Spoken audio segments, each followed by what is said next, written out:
Vamos falar sobre novas opções para financiamento estudantil de faculdade de medicina?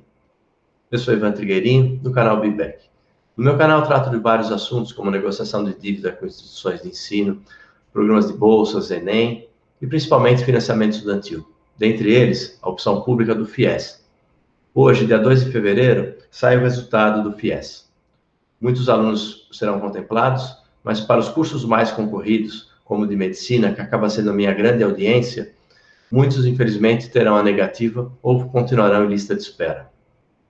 Certamente, há muito mais estudantes do que vagas disponíveis para esse tipo de financiamento. E dentro do meu canal, os estudantes muitas vezes me perguntam, fala sobre o financiamento estudantil do Santander, fala sobre o financiamento do Bradesco, fala sobre a Alume. Alume? O que é essa Alume?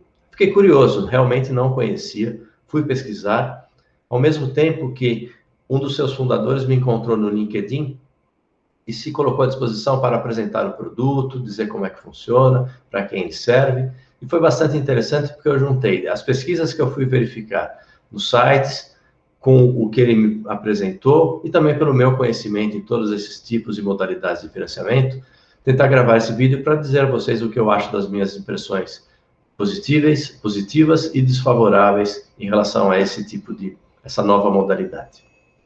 Bom, primeiro, que tipo de estudante procura financiamento estudantil? Principalmente para esse curso de medicina especificamente, que é o que a gente está trabalhando. A gente tem estudantes de classe bastante baixa, que acabam não tendo condição de contratar algum financiamento de instituição particular, de instituição privada. Porque essas instituições, elas visam lucro. O que faz um banco, ou um correspondente bancário, ou qualquer tipo de empresa que trabalha com crédito? Ela vai pegar um recurso de alguém com uma determinada taxa de juros e vai procurar emprestar para outras pessoas com uma taxa maior de juros. E vão ter esse ganho, vão ter esse spread, que é a diferença entre um e outro, para ser remunerada e também remunerar quem emprestou o dinheiro. Então, o banco, fundamentalmente, depende de que aquele crédito emprestado tenha grande chance de ser retornado, retorne a ele, a grande maioria, para que possa devolver o dinheiro para quem emprestou. Consequentemente, quando há um risco muito maior de emprestar para estudantes com poucas garantias ou com baixíssima renda, ele acaba tendo muito mais risco, consequentemente, a taxa vai ser muito mais cara, o que, infelizmente, inviabilizaria esse financiamento para um curso de medicina, por exemplo, de 6 anos, onde você só vai aumentando a sua dívida mês a mês e a amortização se dará só depois de formado. Então, não tem segredo. Esses estudantes de baixa renda que procuram, eles dependem muito, ou de empresas de programas de bolsas de estudo, ou eles dependem de financiamento público, que é o FIES, que é um dos únicos, acredito que o único, que visa o financiamento estudante, privilegiando quem tem baixa renda. As instituições privadas, elas têm essas características, elas precisam dar o retorno para quem emprestou o dinheiro para ela, para que ela repassasse adiante. E dentro desses estudantes, como eu estava dizendo, desses de baixa renda, eles procuram um tipo de financiamento que tenha que ser alguma empresa que não seja muito criteriosa na análise de crédito. Existe também os estudantes de classe média, pessoas que a família tem algum patrimônio ou que tem até alguma renda, mas que não conseguem colocar no seu orçamento aquela mensalidade do curso de medicina que parte aí de 6 a 11 mil reais por mês. Por mais que às vezes uma família de classe média tenha uma renda relativamente boa, colocar isso no orçamento, normalmente quando um estudante sai do ensino médio, que passa para o ensino superior de medicina, com a diferença tão grande, causa o problema. Aí está o grande filão dos bancos para tentar emprestar dinheiro para essas pessoas que, de um jeito ou de outro, conseguem pagar um valor, de repente o mesmo valor que eles pagavam num colégio particular, por exemplo, e que vão acumular aquela dívida para pagar depois de formado. Existem também os estudantes que conseguem entrar no vestibular e, ao mesmo tempo, têm o dinheiro para garantir 6 meses de mensalidade, torcendo para que alguma coisa ocorra, torcendo para que, de repente, nesses primeiros 6 meses, ele consiga um financiamento estudantil, o que é muito pouco provável. A concorrência é muito grande e agora, com mudanças que ocorreram no processo de vagas remanescentes, fica ainda mais difícil. ou, nesses 6 meses, conseguirem se desfazer de algum bem, de algum patrimônio, de algum imóvel, ou um crédito financiado da própria instituição particular, que seria mais ou menos o equivalente ao PFIES, ou que seria um financiamento próprio, concedido pela própria instituição de ensino, que eu defendo que essa, depois do FIES, é a melhor alternativa. Eu, particularmente, consegui um financiamento estudantil próprio, particular, de uma faculdade para minha filha, e fiz um vídeo sobre isso, explicando todos os detalhes de como é que funciona, as vantagens e as desvantagens. Então, temos esse estudante de baixa renda, o de classe média que não encaixa, ou aquele estudante que tem algum bem, um patrimônio, ou aquele que está tentando, nesses primeiros 6 meses, acontecer aí algum tipo de milagre para conseguir um financiamento. E também tem os estudantes que estão ali na metade do curso, ó, com a corda no pescoço, conseguiram pagar, foram se desfazendo de tudo, às vezes até acumulando dívida, e estão precisando de alguma coisa, estão tentando FIES com muita frequência, e estão tentando outras alternativas. Aqui a Lume talvez vai cair muito bem. E tem os estudantes que estão ali faltando pouco tempo para se formar, ou junto a essa situação anterior também acaba acontecendo, e que eles estão precisando de alguma situação que ali, no meu ponto de vista, um financiamento do Santander, um financiamento do Bradesco, apesar de juros caros, é para você terminar aquela formação, é para você conseguir, por mais que os juros não é exorbitante, mas é um juros que em longuíssimo prazo, como, por exemplo, 6 anos, para mim isso é longuíssimo prazo no financiamento, seja quase inviável, esses financiamentos, Santander, Bradesco, para você fazer ali por 2 anos, 3 anos, talvez seja até viável e muito mais fácil de o banco emprestar alguma coisa. Porque, veja, banco, o que ele vai olhar? Ele vai olhar, pô, esse cara tem como me pagar? Será que ele vai conseguir pagar a parte que eu não financio? Né? Porque essa é uma pergunta. E alguém que já está na metade do curso mostrou o quê? Mostrou capacidade de pagamento. Mostrou capacidade de, a trancos e barrancos, conseguir pagar 100% da mensalidade. Ou conseguiu pagar uma parte. Essa demonstração de capacidade de pagamento, eu tenho certeza que é uma das formas com que quem vai avaliar o crédito vai levar muito mais em consideração do que talvez até qualquer outra fonte de renda apresentada. Então, esse estudante tem essa característica. E quando falaram para mim de aluno, eu fui verificar, pô, o que será que funciona? A gente vive um momento de disruptura. A minha audiência é muito mais jovem do que eu e talvez não tenha observado. Meu primeiro emprego foi de office boy no Banco Itaú, e eu vivenciei lá na década de 80, os terminais eletrônicos de touch. Aquilo era um avanço tecnológico, né? Um Banco Itaú, um dos bancos que sempre levantou a questão do digital mais para frente, e a gente vive esse momento de disruptura. Essa disruptura fez o quê? Com que, hoje, por exemplo, dia 2 de fevereiro, as ações, eu estava olhando uma carteira de ações, as ações de Banco do Brasil, Itaú e Bradesco estão caindo por volta de 2%, ao mesmo momento que o Banco Inter, as ações subiram 10% hoje, no dia 2 de fevereiro. Não sei qual foi esse fenômeno, mas certamente alguma notícia que fez com que os bancos digitais subissem, tivesse algum critério, alguma coisa que fosse melhor visto o segmento do banco digital contra o segmento tradicional dos bancos, desses 3 que eu citei, que dentro dessa carteira de bancos que eu estou avaliando, acontecia essa situação. Então, esse momento de disruptura, com que Nubank, Banco Inter, BMG, tivesse as suas plataformas digitais, também surgiram as fintechs, que são empresas de tecnologia que usam da tecnologia para tentar baratear custos, diminuir processos, ganhos em escala, para que consigam oferecer produtos à clientela mais baratos, mais acessíveis e talvez até mais ágeis. E a Lume é uma empresa que começou dentro de ganhou pelo que eu estava verificando aqui no próprio site deles e que o fundador me contou, ganhou um prêmio muito reconhecido internacionalmente na França, um prêmio que foi a primeira empresa brasileira que ganhou esse prêmio dentro dessas fintechs. Ganharam um aporte muito grande desse referente a esse prêmio e começaram a empresa dentro daquele segmento que eles acreditam, que é um segmento de financiar exclusivamente bem segmentado, estudantes de medicina, com alguns critérios, e só de medicina, não tem financiamento para outros tipos de faculdade. Dentro desse modelo, eles estão incubados aí por uma empresa aí do grupo, se não me engano, do grupo Einstein. Então, é uma empresa que não é uma empresa, aparentemente, assim, que vocês devem se preocupar. E, na verdade, quem mais tem que se preocupar é eles para quem eles vão emprestar dinheiro do que os estudantes querendo saber quem que é essa empresa. Porque, na verdade, eles vão antecipar a vocês recursos e o risco acaba sendo deles, apesar de vocês terem alguns critérios, algumas garantias para oferecer. Portanto, essas fintechs, como a Lume, eu coloco aí dentro de algumas situações. A gente tem, no primeiro momento, financiamento estudantil público. Segundo, financiamento estudantil das próprias instituições de ensino. Depois nós temos essa opção da Lume. A Lume, talvez algum PFIES possa ser interessante, apesar que o PFIES ele acaba sendo interessante quando há interveniência da faculdade, né, nesse sentido.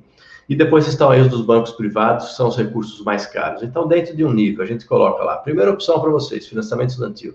Segundo, financiamento estudantil próprio das instituições de ensino. Terceira opção, podemos colocar aí dentro de uma Lume para a faculdade de medicina, né? Ou também, eventualmente, PFIES, que as faculdades, não podemos usar essa nomenclatura, o PFIES não existe mais. Alternativas equivalentes ao antigo PFIES. E depois aí a gente procura dentro dos bancos. Tem aí Sicoob, algumas outras alternativas que eu ainda vou avaliar e vou gravar alguns vídeos no futuro, que depois eu falo para vocês sobre isso. Por que eu estou colocando dessa forma? Porque eu tenho muitos relatos de estudantes que tentaram os financiamentos dos bancos e não tem resposta. Os bancos vão cozinhando, vão cozinhando, vão cozinhando. Porque é difícil para um banco financiar para alguém que está ingressando na faculdade, conceder um financiamento aí por 6 anos, né?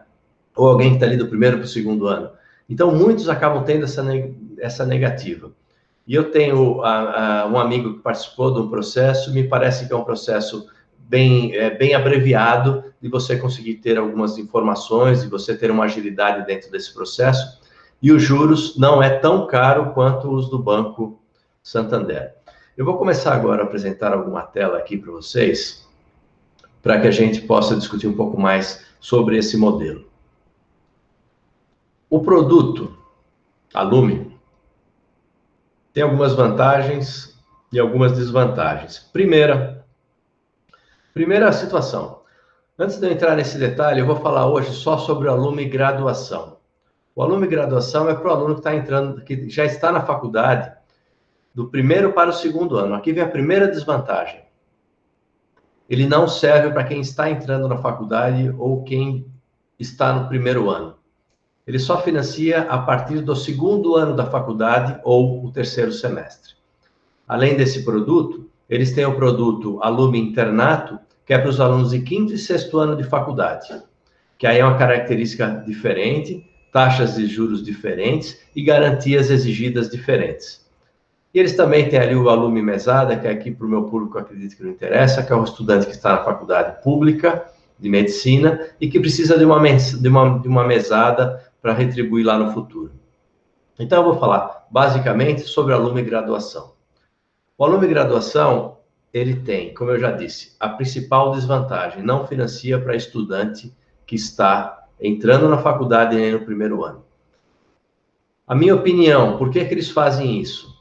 Lembra que eu falei que o aluno mostrar uma capacidade de pagamento, mostrar uma disciplina de pagamento, uma capacidade de pagamento, acho que é o que eu já falei, isso é bastante relevante.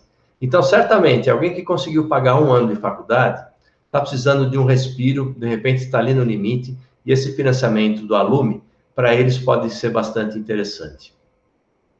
Eles financiam do segundo ao aluno do 4º ano de medicina, com que dê um imóvel em garantia. Se você não tiver um imóvel, ou o seu pai, o seu fiador, ou qualquer pessoa que vai dar um imóvel, alienar esse imóvel em troca desse financiamento, você não vai conseguir esse financiamento se você está do 2º ao 4º ano. Esse imóvel precisa ter algumas características. Eles financiam, segundo o fundador, de 20% a 80% das mensalidades. Eles vão olhar alguns critérios. Eles vão olhar a qualidade desse imóvel, onde está localizado, eles vão olhar o valor de avaliação desse imóvel, eles vão olhar como que o aluno se comporta nessa faculdade. Acho que também outro motivo de perceber como que esse aluno, a partir do 2º, 3º ou 4º ano, esse aluno é comprometido com a faculdade, ele é um aluno presente, ele participa das aulas, ele é engajado com o curso, ou seja, ele vai medir também a possibilidade de eventual desistência ou não desse aluno e melhor chance também desse aluno ter mais sucesso depois de formado. Então, eles avaliam o aluno, eles avaliam o avalista ou o avalista da operação e também a instituição de ensino. A instituição de ensino, eu sei que é uma das coisas que eles observam. Será que essa faculdade vai dar mais chance dele ter empregabilidade no futuro? Será que essa faculdade é reconhecida? Essa faculdade tem uma qualidade aí, pelo menos, comprovada? Então, eles vão avaliar uma série de fatores que ele me confidenciou, vários detalhes que eu não vou entrar no mérito, mas é bastante interessante essa análise de crédito. Porque, como eu disse, lembra, banco vai emprestar dinheiro para que eles entendam que tenha retorno, chance de pagar. Ah, mas eu sou muito pobre, ele não vai emprestar para mim, ou tenho uma renda muito baixa, não vai emprestar para mim? Certamente ele irá emprestar. Se ele perceber que você é um aluno muito comprometido, que você tem alguma renda, que você deu um patrimônio em garantia, que você tem capacidade de pagar aquela parte não financiada. Que seja, por exemplo, 20% ou que seja 30%, no caso dele financiar aí para você o máximo de 80%. Particularmente, eu não sei, não confidenciou para mim, mas deve ser alguma coisa por volta de 50% de financiamento, tá? Então, ele vai observar, se ele vê que falta pouco tempo para você se formar, se ele vê que você está comprometido, que você consegue pagar alguns 20%, e que com o seu retorno, depois de formado, vai ter capacidade de pagar a ele, você tem sim chances de conseguir esse financiamento. Ah, mas qual é a taxa? Bom, eles colocam aqui que eles financiam 0,8% ao mês, mais IPCA, ou 0,99%. Bom, 0,8% ao mês, isso dá uns juros. 0,8 dá 1,008, dá mais ou menos, dá exatamente 10% ao ano, mais IPCA. Ou 1,099 elevado a 12, dá 12,5%, 12,6% sem o IPCA. Certamente, se eu tiver como optar, eu não optaria por índice, por juros mais IPCA. Eu optaria por um juros aí de 1% ao mês, mais o IPCA. Eu também vi uma característica que esse imóvel em garantia pode ser apartamento, casa ou sala comercial. E as taxas mais favoráveis é de quando é oferecido apartamento. Então, você financiar alguma coisa com juros, vamos supor, de 1% ao mês, como está no site deles, acaba sendo um juros muito mais barato do que aqueles citados pelo Santander e pelo Bradesco. Tem aí alguma taxazinha de IOF, não tem taxa de TAC todo mês, mas é cobrada uma taxa de vistoria de avaliação do imóvel e também uma taxa de análise de crédito do início. É importante você observar. Você também vai ter custos com a alienação do imóvel no cartório. Porque esse imóvel, não é que você vai mostrar o imóvel e tudo bem, vai ser dado em garantia, vai ser colocado no papel, na matrícula do imóvel, no registro de imóveis, você vai ter que dizer, esse imóvel está prometido, está em garantia de uma dívida de financiamento estudantil da Alume, e eu tenho que... e tem que constar no registro aí, porque você não vai conseguir vender para ninguém um imóvel, por exemplo, constando essa situação que ele está dado em garantia de um financiamento. Então, existem mais esses custos também de registro da alienação fiduciária no cartório. São vários custos iniciais que eu sei que estudantes de medicina, conseguindo o financiamento, não vão dar importância para esses custos. Não vão se preocupar de ter que pagar uma taxa de alienação fiduciária, não vão ter que se preocupar em pagar um ataque, mas são custos que têm que ser levados em consideração, tá? O que mais você tem aqui de possibilidade? Uma desvantagem que isso acontece também com outras modalidades de crédito. A vantagem é que ele vai falar para você, faltam 5 anos para você se formar, eu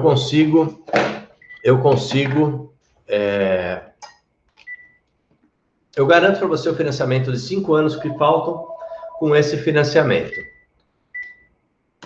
Eu consigo financiar 5%. Oh, meu pai. Alô? Eu consigo financiar 5 anos com esse apartamento. Ele vai dar garantia para você que ele vai financiar até o fim, desde que você pague a parte não financiada. A desvantagem desse processo é que ao início de cada semestre, ele vai antecipar o dinheiro do semestre inteiro para você.